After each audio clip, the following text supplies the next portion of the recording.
보라, 하늘이 열리고 인자가 하나님 우편에 서신 것을 보노라. 지난 시간 살펴본 사도행전 7장은 스데반 집사님의 마지막 행적을 기록하고 있습니다. 그는 사내들인 공회 앞에서 그들이 십자가에 못 박아 죽인 예수님이 진실로 누구이신지를 증거하였습니다. 그러자 주님께서 그의 증거가 진실되고 맞다는 것을 증명이라기도 하시듯이 보좌에서 친히 일어서십니다. 그리고 하늘 문을 여시고 스데반의 눈앞에 밝히 보여주십니다. 보좌 우편에 앉았다 일어서신 주님은 바로 만유의 주권자 그리고 만유의 심판자이셨습니다. 그러자 공의회는 예수님께 행하셨던 일을 똑같이 비슷하게 스데반에게도 행합니다. 그를 돌로 쳐 죽입니다. 그러자 스데반은 예수님께서 십자가에 달려 죽으시기 전 했던 마지막 행적과 비슷한 행적으로 자신의 생애를 마무리합니다. 다름 아닌 자기 영혼을 주권자에게 맡기는 일, 그리고 원수들의 영혼마저도 최후의 심판자에게 맡기는 일이었습니다. 스데반이 기도 속에 고백한 주님은 자기의 주님이었고 또한 만유의 주님이셨습니다. 그는 죽음으로 예수님이 누구이신지를 증거하고 고백하였던 것입니다. 이 스데반의 마지막 행적은 또한 사도행전 전체에서 보면은 교회가 예루살렘에서 행한 마지막 행적이라는 의미를 가지고 있습니다. 이 이후로 예루살렘 교회가 없어졌다는 말이 아니라 사도행전의 초점이 이제는 예루살렘을 주 무대로 지금까지 1장에서 7절까지 예루살렘을 주 무대로 조명했는데 이제부터는 예루살렘을 떠나 유대와 사마리아로 옮겨가기 시작한다는 것입니다. 이 무대가 바뀌는 그 예루살렘에서의 마지막과 유대와 사마리아라는 새로운 무대에서 시작, 그 중간의 전환점에 우리는 스데반 집사님의 죽음을 목도하고 있다는 것입니다. 8장 1절, 그날에 예루살렘에 있는 교회에 스데반 집사님의 죽음 이후로 그날에 예루살렘에 있는 교회에 큰 핍박이 나서 사도 외에는 다 유대와 사마리아 모든 땅으로 흩어지니라. 스데반 집사님의 죽음은 끝이 아니라 새로운 행적의 시작이었습니다. 8장 4절, 그 흩어진 사람들이 두루 다니며 복음의 말씀을 전할세 하고 이제 예루살렘에서 흩어진 주님의 성도들이 흩어진 유대와 사마리아 땅을 다니면서 복음을 전하기 시작했습니다. 사도행전 1장 8절 말씀, 성령이 너에게 임하시면 너희가 권능을 받고 예루살렘과 이제 유대와 사마리아와 땅끝까지 이르러 내 증인이 되리라. 그 말씀처럼 이제 주님께서 스데반 집사님의 죽음을 헛되이 버리지 아니하시고 그것을 사용하셔서 예루살렘으로부터 이제 유대와 사마리아로 복음이 확진되는데 그 죽음을 사용하셨다는 것입니다. 바로 당신의 죽음이 여러 사람의 생명의 길이 되었던 것처럼 그것을 또한 보여주시기 위해서 자기의 제자인 스데반의 죽음을 주께서 헛되이 사용하지 않으시고 그것을 통해서 많은 열매를 맺으시며 또한 당신이 뜻하신 온 땅끝까지 복음이 전파되는 일에 그의 죽음을 사용하셨다는 것입니다. 이제 사도행전의 주 무대는 8장부터 오늘 우리가 대하는 본문 8장부터 예루살렘을 지나 이제 유대와 사마리아 땅으로 옮겨집니다. 그러므로 오늘 본문은 특별히 사마리아 지역의 복음을 전하는 사도들과 그 제자들의 행적을 기록하고 있습니다. 본문 4절, 5절 다 함께 읽어보시겠습니다. 시작. 그 흩어진 사람들이 두루 다니며 복음의 말씀을 전할세. 빌립이 사마리아 성에 내려가 그리스도를 백성에게 전파하니 복음이 사마리아 땅에, 즉 사마리아인들에게 전해졌다라는 오늘 본문의 증거는 오늘날 우리에게는 그다지 놀랍지 않은 이야기일 수 있습니다. 그러나 당시 유대인 사도들과 제자들에게는 이것은 매우 놀랍고 믿기 어려우며 또 혹은 부인하고 싶은, 믿고 싶지 않은 소식일 수도 있을 것이었습니다. 그 이유를 우리는 본문을 통해 살펴보도록 할 것입니다. 혹시 여러분 중에 이 사람은 예수님을 믿을 거라 상상조차 할 수 없는 그런 사람이 계신가요? 한 교회에서 같이 신앙생활 하는 모습을 상상할 수도 없고 상상하고 싶지 않은, 상상조차 하고 싶지 않은 그런 사람이 여러분에게 계시나요?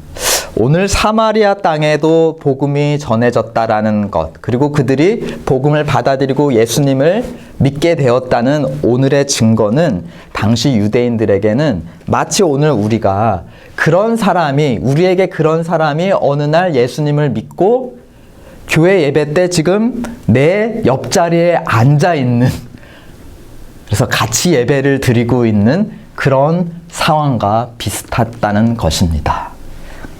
이제 조금 와 닿으시는가요? 사마리아 땅에 복음이 전해졌다라는 그 의미. 우리는 알게 모르게 복음의 한계를 우리 스스로 정해놓고 있습니다. 그 말은 우리는 주님의 한계도 우리 스스로 정해놓은 것이 있다는 것입니다. 아, 주님이 하실 수 있는 일은 그래도 여기까지야. 주님은 저 사람은 도저히 주님을 믿을 수 없을 거야 라고 정해놓은 우리의 주님에 대한 한계, 복음 전파의 한계가 우리에게 있다라는 것입니다. 오늘 사마리아 땅에도 복음이 전해졌다.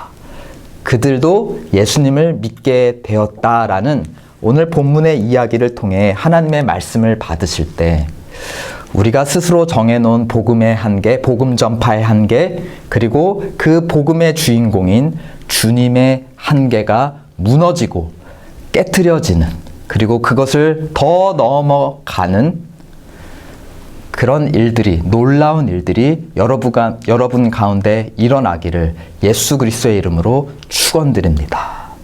잠시 기도하시겠습니다. 거룩하신 하나님 아버지, 이 시간 우리를 성령 충만하게 하여 주셔서 하나님의 말씀을 밝히 알게 하시고 또 우리의 마음이 뜨거워지게 하시며 우리의 눈이 밝아지게 도와주시옵소서. 그러므로 우리 안에 가둬놓은 하나님, 우리가 만들어 놓은 하나님이 아니라 저 하늘 높은 곳에 보좌에 계신 진정한 하나님과 그 우편에 계신 우리 주 예수 그리스도를 바라봄으로 말미암아 우리 안에 세워놓은 하나님에 대한 우상을 깨트리고 참 하나님을 알며 참 하나님을 경배하며 그 하나님을 전하는 우리가 되도록 변화시켜 주시옵소서. 감사하며 우리 주 예수 그리스도의 이름으로 기도드렸습니다. 아멘. 사도행전 7장의 주인공은 7 집사님 중에 한 분인 스데반이었습니다. 이어지는 8장 오늘 본문의 주인공은 또 다른 집사님 중에 한 분인 빌립 집사님입니다. 빌립 집사님은 핍박 이전에는 예루살렘 교회에서 사도들로부터 위임받아 구제 사역을 주관하였습니다. 그러나 핍박 이후에는 사도들 외에 모든 성도들이 유대와 사마리아 땅으로 흩어지면서 빌립 집사님 역시 사마리아 땅으로 흩어지셨습니다. 그리고 그는 흩어진 곳에서 복음을 전하기 시작합니다. 4절부터는 사마리아 성에서 복음을 전하십니다. 그리고 26절부터는 가자라고 하는 이제 광야 남부 이집트로 닿는 그 사이에 있는 광야, 그 입구에 있는 가자라는 곳에서 에디오피아인을 만나 복음을 전하십니다. 그리고 나서 40절에 보니까 또 아소도라고 하는 곳에서 여러 성을 지나다니며 복음을 전하시고 더 북쪽으로 올라가 가이사랴에 이르시게 됩니다. 그리고 그는 가이사랴에 정착합니다. 사도행전 21장 8절에서 빌립 집사님을 전도자 빌립이라고 부릅니다. 그만큼 그는 사마리아 땅에서 복음을 전하는 주역이 되었습니다. 그는 성령 충만한 사람이었습니다. 그가 7 집사님 중에 한 분으로 뽑힐 때도 성령과 지혜가 충만한 자 중에 한 사람이었습니다. 오늘 흩어진 곳에서 복음을 전할 때에도 그는 성령 충만함으로 복음을 전할 수 있었습니다. 29절, 그가 사마리아에서 복음을 전하고 나서 이제 가자로 내려가 에디오피아 사람을 만났을 때에도 29절은 그가 성령이 빌립더러 이르시되 하고 명령하셔서 가자로 내려갔다라고 증거하고 있습니다.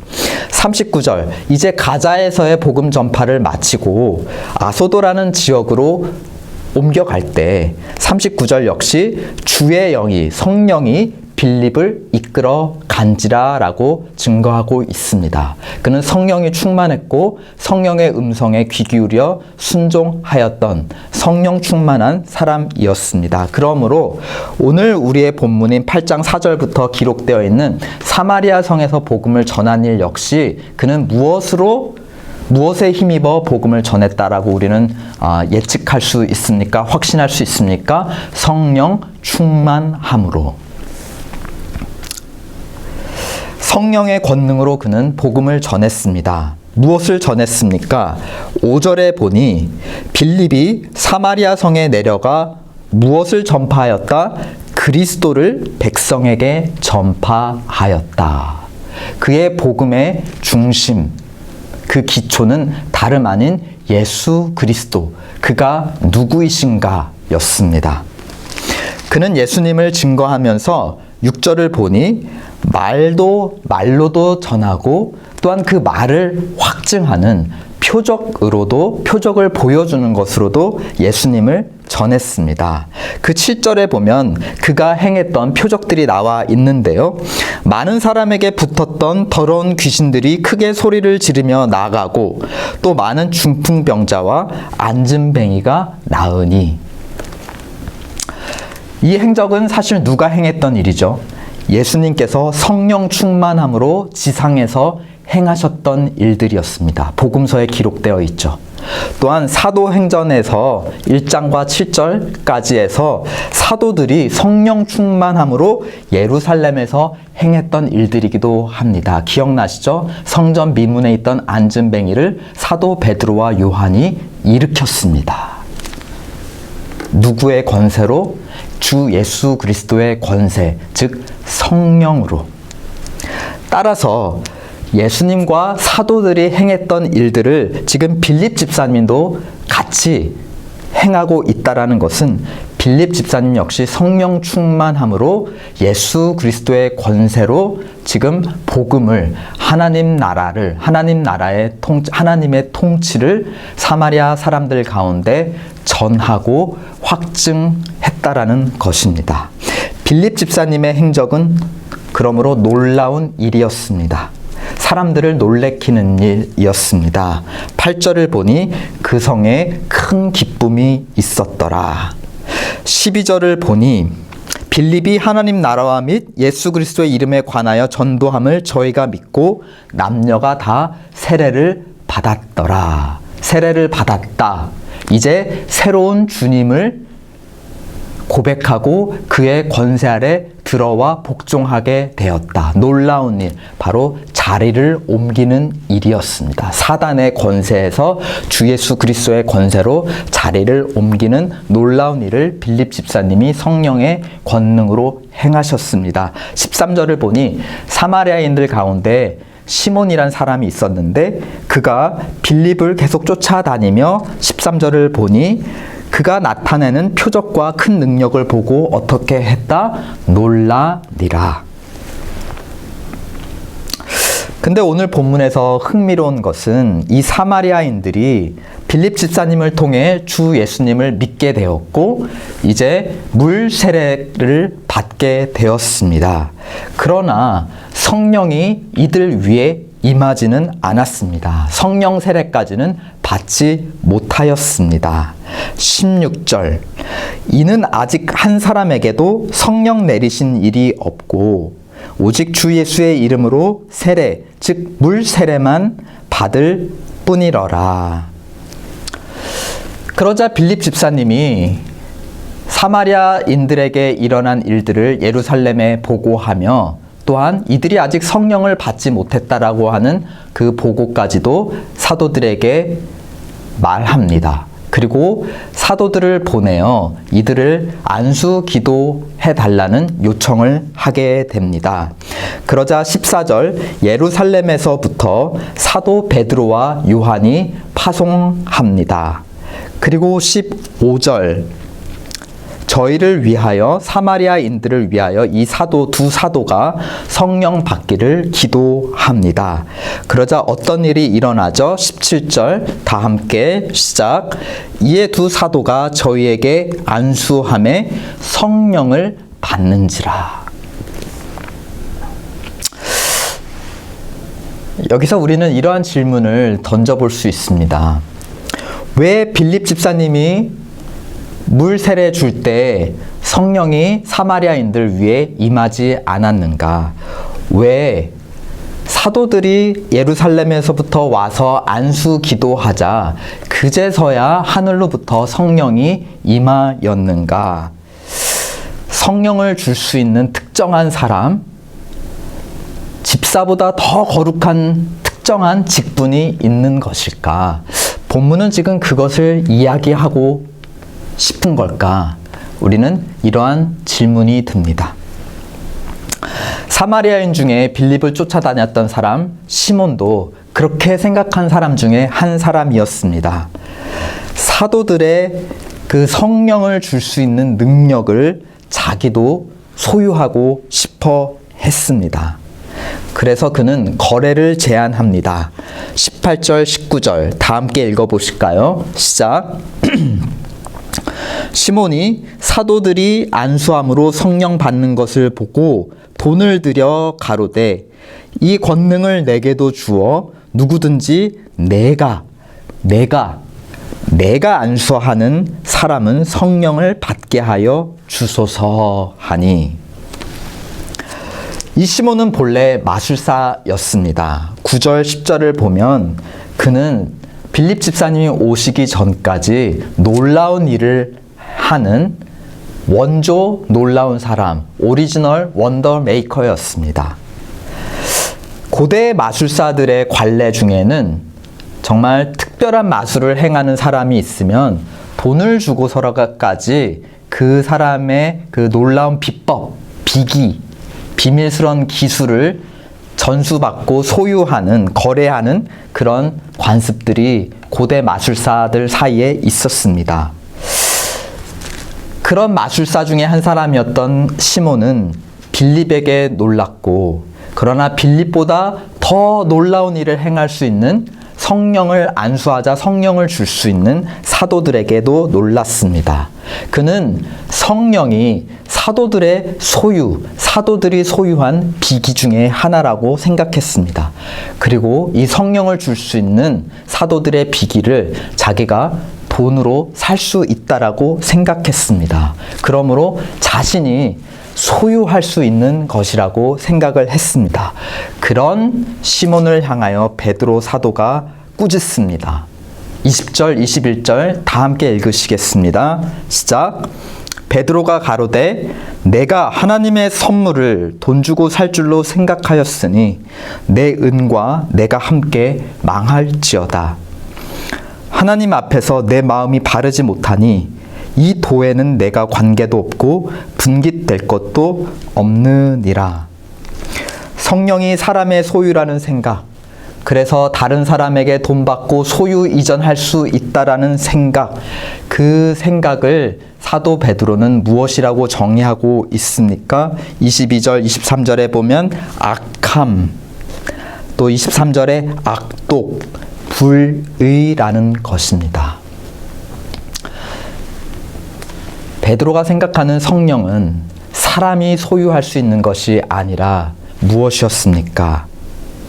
20절에 보니 하나님의 선물이라고 베드로는 생각하고 지금 가르쳐주고 정정해주고 있는 것입니다. 즉 하나님의 선물, 사람의 것이 아니라 누구의 것이라는 것입니까? 하나님의 것이라는 것입니다.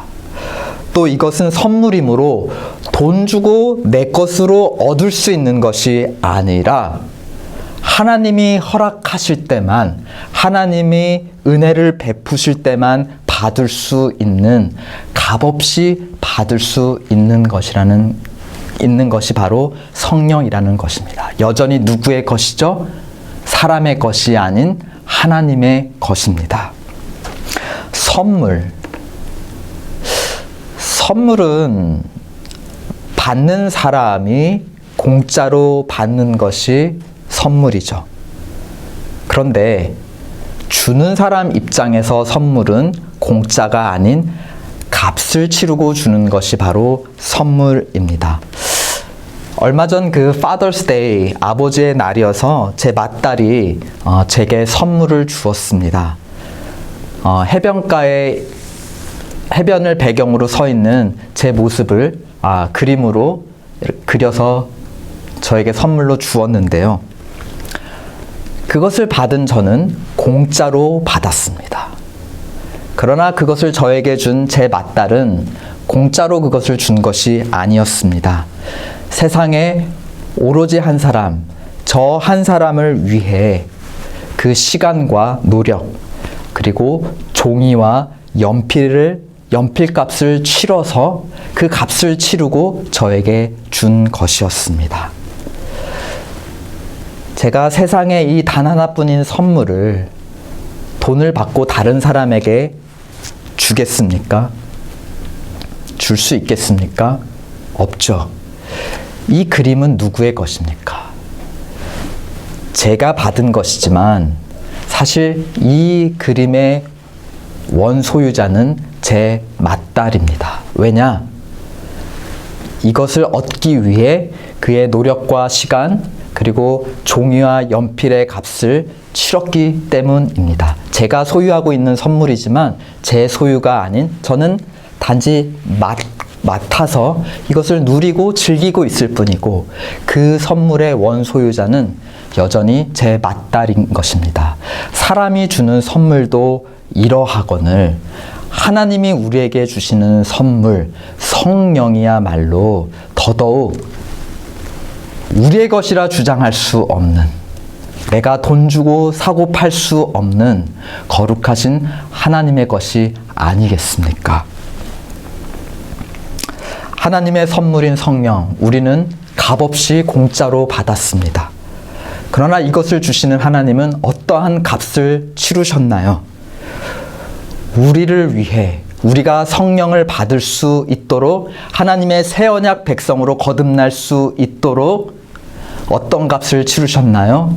십자가 위에서 당신의 독생자 예수 그리스도의 핏값을 치르셨습니다. 이 성령이란 선물은 우리는 공짜로 받았다고 해서 그 가치가 공짜가 절대 아닙니다. 예수 그리스도의 핏값, 그것이 바로 하나님이 주신 선물, 성령의 값어치인 것입니다.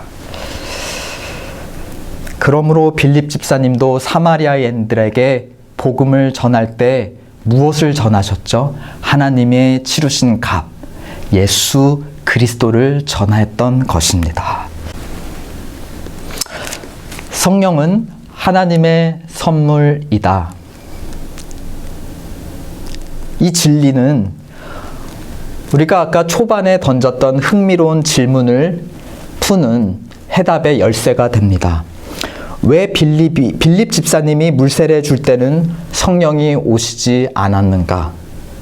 왜 사도들이 예루살렘에서부터 와서 안수 기도하자 그때야 성령이 임하였는가? 이 질문의 답은 바로 성령이 하나님의 선물이라는 데 있습니다. 성령은 누구의 것이죠? 하나님의 것입니다. 그러므로 하나님이 빌립 집사가 물세례 줄 때 성령을 허락지 않으시고 사도들이 와서 안수 기도할 때 성령을 주셨다라는 것은 그 비밀은 간단합니다. 하나님이 그렇게 원하셨기 때문입니다. 하나님의 주권입니다. 하나님의 것이므로 하나님의 뜻대로 기뻐하시는 뜻대로 성령을 당신의 때에 사도들을 통해 주셨던 것입니다. 그런데 우리가 이제 유대인과 사마리아인들 사이의 관계를 좀 더 고려하고 살펴볼 때 이렇게 주권을 행하신 하나님의 뜻을 우리가 조금은 더 깊이, 조금은 더 밝히 헤아릴 수 있습니다. 누가복음 9장에 보면 이제 예수님께서 갈릴리에 계시다가 예루살렘에서 십자가에 달려 죽으시고 부활하셔서 승천하실 그 기약이 가까워 옵니다. 그러자 예수님이 제자들을 데리고 갈릴리를 떠나 예루살렘을 향하여 여행을 시작하십니다. 그의 생애 마지막 발걸음이었던 것이죠. 그러자 갈릴리와 예루살렘 사이에 있는 사마리아 지역을 지나가셨어야 합니다. 누가복음 9장 53절에 보면 이 사마리아인들이 예수님을 영접하기를 거부하는데요. 그 이유를 예수님이 예루살렘을 향하여 가고 계시기 때문이다라고 하였습니다. 이것을 좀 더 당시의 배경에 비추어서 설명을 드리자면 자기들의 사마리아인들의 성전이 있는 그리심산이 아닌 바로 유대인들의 성전이 있는 솔로몬 성전이 있는 예루살렘을 향하여 가시기 때문에 예수님을 영접하지 않았다는 것입니다. 다른 말로 풀어드리면 예수는 유대인들의 메시아일지는 몰라도 적어도 자기들이 기다려온 사마리아인들이 오시리라 기다리고 고대했던 사마리아인들의 메시아 혹은 그리스도는 아니라고 생각했던 것입니다. 그래서 예수님을 자기의 그리스도로 믿고 고백하기를 거부하였다는 것입니다. 그러자 54절에서 유대인 제자들과 사도들이 경노하고 격분합니다. 그러면서 예수님께 씩씩거리며 이렇게 얘기하죠. 주여, 우리가 불을 명하여 하늘로부터 내려 저들을 멸하라 하시기를 원하시나이까? 이 대목에서 우리는 유대인과 사마리아인 사이에 아주 복잡 미묘한 관계를 살펴볼 수 있습니다. 반추해 볼 수 있습니다. 그들의 관계는 마치 그 한국인들에게 남한과 북한 사이의 관계하고도 비슷한데요. 서로 공통된 뿌리가 있죠. 유대인이나 사마리아인이나 다 같은 아브라함의 자손이었고 이스라엘의 12지파였습니다. 그들은 다 모세 오경을 하나님의 말씀으로 경전으로 받들고 있습니다. 그런데 이들은 또한 분열과 적대의 관계이기도 합니다. 구약에 보면 남유다와 북이스라엘로 분열되었죠. 마치 한반도가 남한과 북한으로 분열되어 있는 것처럼. 그리고 이들은 저마다 자기들의 종교 체계가 있었습니다. 그것을 대표하는 것이 남유다 땅에는 예루살렘 성전이었다면 바로 북이스라엘의 종교의 중심은 그리심산에 있는 성전이었습니다. 이들은 제사장들도 서로 각자 보유하며 자기들의 여호와 하나님을 모세 오경을 통해 계시된 하나님을 각자 모셨습니다. 그리고 이들은 각자의 메시아 그리스도를 고대하며 기다리고 있었습니다. 열왕기하 17장에 보면 이 북이스라엘은 아시리아에게 멸망당합니다. 그때 722년, 기원전 722년에 일어난 일인데요. 이때 점령자였던 아시리아 왕이 이 메소포타미아와 오늘날 중동 지방에 있는 다른 민족들을 이 북이스라엘 땅으로 강제 이주시켜서 그 땅에 살고 있던 이스라엘 민족들과 혼혈을 만들어 버립니다. 다민족 이주 정책으로 이제 더 이상 순수한 혈통의 아브라함의 혈통이 아닌 이제 다민족 국가가 되었습니다. 그러자 이것을 보고 남쪽에 있는 유대인들이 이 북이스라엘인들을, 사마리아인들을 정죄하기 시작했죠. 너희는 더 이상 아브라함의 축복 안에 있는, 아브라함의 혈통에 있는 하나님의 언약 백성이 아니다. 너희는 이방인의 피가 섞였다 하여서 이들을 정죄하고, 이것으로 말미암아 사마리아인과 유대인들은 서로를 정죄하며 죽일 듯한 원수 관계가 됩니다. 그런데 오늘 사도행전 8장에서 빌립 집사님을 통해 어떤 일이 일어나죠? 사마리아인들이 유대인의 그리스도인 예수님을 자신들의 그리스도로 믿고 따라 세례를 받습니다. 그리고 예루살렘에서부터 유대인 사도들 베드로와 요한이 와서 그들 위해 직접 안수 기도를 합니다. 그러자 무슨 일이 일어나죠? 하늘로부터 무엇이 임합니까? 주 예수께서 하늘 보좌로부터 무엇을 사마리아인들에게 내려주십니까? 누가복음 9장에서처럼 심판의 불을 이들에게 내려주셨습니까? 아닙니다. 사도행전 8장 17절 다시 다 함께 읽어보시겠습니다. 시작. 이에 두 사도가 저희에게 안수함에 무엇을 받는지라? 성령을 받는지라. 주 예수께서 불이 아닌 성령을 주셨다. 무슨 의미입니까? 심판이 아닌 환영을 하셨다. 무엇입니까? 주 예수께서 유대인 사도들 앞에서 그들의 손을 통해 사마리아인들도 자기의 새 언약 백성으로, 자기가 다스리는 하나님 나라의 백성으로 맞아 주셨다라는 의미입니다. 이것을 본 이 일에 안수기도로 참여한 유대인 사도들이 깨달은 것은 무엇입니까? 바로 주 예수의 뜻을 깨달았죠. 바로 고린도전서 12장 13절에서 바울이 말하고 있는 예수님의 뜻을 깨닫게 됩니다. 우리가 유대인이나 헬라인이나 종이나 자유인이나 다 한 성령으로 세례를 받아 한 몸이 되었고 또 다 한 성령을 마시게 하셨느니라. 바로 원수였던, 그리고 하나님 밖에 있다라고 믿었던 사마리아인들 역시 자기들이 받았던 같은 성령을 받았으므로 이제 같은 교회의 성도로, 같은 새 언약의 백성으로 인정하고 받아들일 수밖에 없게 되었다는 것입니다. 왜? 자기들의 손으로 직접 안수 기도했을 때 예수님께서 응답해 주셨는데 그 응답은 무엇입니까? 성령 세례였던 것입니다. 이 누가복음 9장에서 사마리아인들을 향하여 분노하며 불을 내려달라고 기도해야 되겠습니까? 라고 그렇게 예수님께 물었던 사도들이 이제 오늘 사도행전 8장에서 참 역설적이죠. 안수 기도하자 불이 아닌 그들의 손을 통해 성령이 하늘로부터 그 사마리아인들에게 임했다는 것입니다.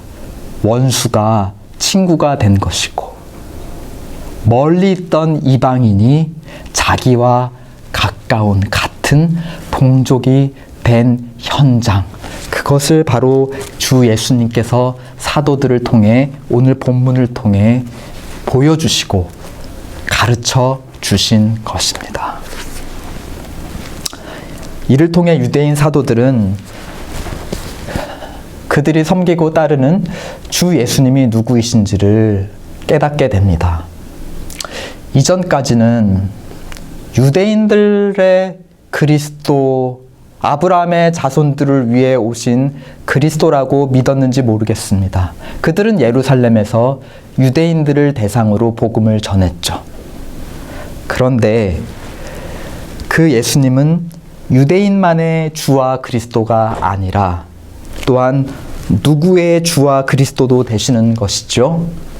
이방인과 피가 섞여 있는 유대인이자 반유대인, 반이방인인 사마리아인들의 주님도 되신다는 것. 더 나아가 그러니까 이방인들의 주님도 되신다는 것. 곧 만유의 주님이심을 깨닫고 인정할 수밖에 없게 되었습니다. 그들이 정해놓은 복음 전파의 한계, 그들이 정해놓은 주님의 한계가 지금 무너지고 그 둑을 무너뜨리고 넘쳐나가는 물결처럼 주님을 아는 지식이, 복음의 능력이 그들이 정해놓은 한계선 그 둑을 무너뜨리고 지금 이제 땅끝까지 이르게 될 것입니다. 그 증거를 오늘 본문의 마지막 절인 사도행전 8장 25절이 잘 보여주고 있습니다. 다 함께 읽어보실까요? 시작. 두 사도가 주의 말씀을 증거하여 말한 후 예루살렘으로 돌아갈새 사마리아인의 여러 촌에서 복음을 전하니라. 주님께서는 유대인 사도들이 정해놓은 복음 전파의 한계를 깨뜨리셨습니다. 유대인 사도들이 정해놓은 주님의 한계를 깨뜨리셨습니다.